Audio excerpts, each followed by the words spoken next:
The Jet Airways saga has exposed the frailties of the Indian aviation market. Let's look at how the aviation market in India is as it stands. Aviation has been one of the standout sectors in India in the last 28 years, almost 3 decades.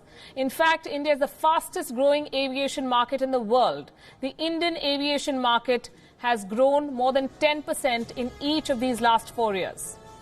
In financial year 2018 alone, India's passenger traffic grew more than 16%. Let me bring you some numbers to get a sense of what I'm talking about. A decade ago, in 2010, 79 million people travelled via flight in India. This includes domestic and international trips, 79 million. By 2017, that figure has doubled to 158 million. And by 2037, that's another 18 years, more than 52 crore Indians are expected to use a flight annually. That is the kind of growth we are talking about.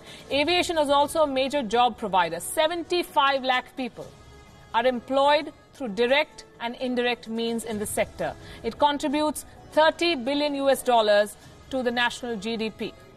Nearly 90% of aviation traffic is domestic, and low-cost carriers account for nearly 70% of domestic seats. Here's where the issue needs to be looked at seriously. Average domestic fares have fallen by more than 70% in the last 14 years. Capacity and low fares may be excellent for users, but aviation companies are bleeding. So who are the key players? Indigo and Jet Airlines until it started struggling to fly. Indigo's net profit plummeted. And listen to this. Indigo's profit fell nearly 97% in the last quarter of 2018.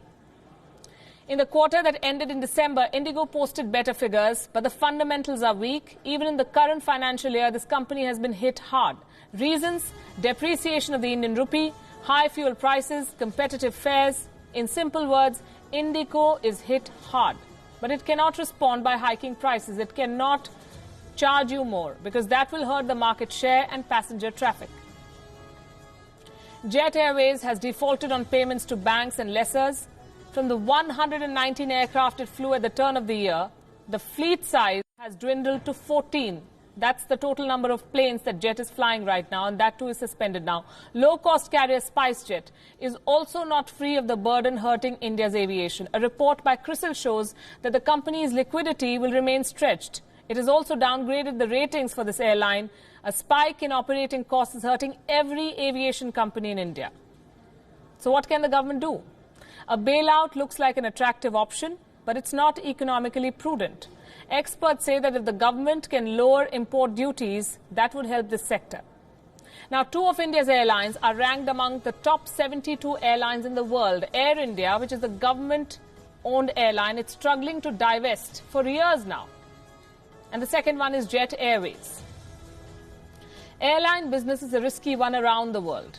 High capex, low profit margins mostly render growth profitless.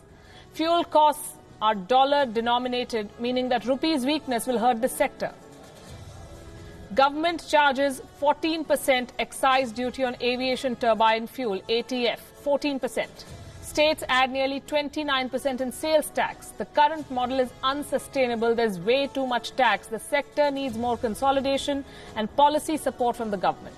It's a mid-air crisis for the airlines in India. Fighting to keep prices higher in a bid to expand the passenger traffic is only turning the sector debt-ridden. The Jet saga shows that if there is no prudence, the market tends to turn monopolistic, meaning it is controlled by a very few players. And that's not good news for the economy as well as the passenger in the long run. When a sector does not register profit, such a strategy would only lead to bad loans and insolvency and eventually job losses. It won't be electorally viable for any party. But what India's aviation sector needs right now is not a bailout, a policy change, a shift to cost efficiency. Doling out cheap air tickets may help airlines win passengers, but unsustainable pricing is only going to lead to defaults, and that's not good for the health of India's banks either, or the economy. That, in a nutshell, is the Jet story and the story of Indian aviation.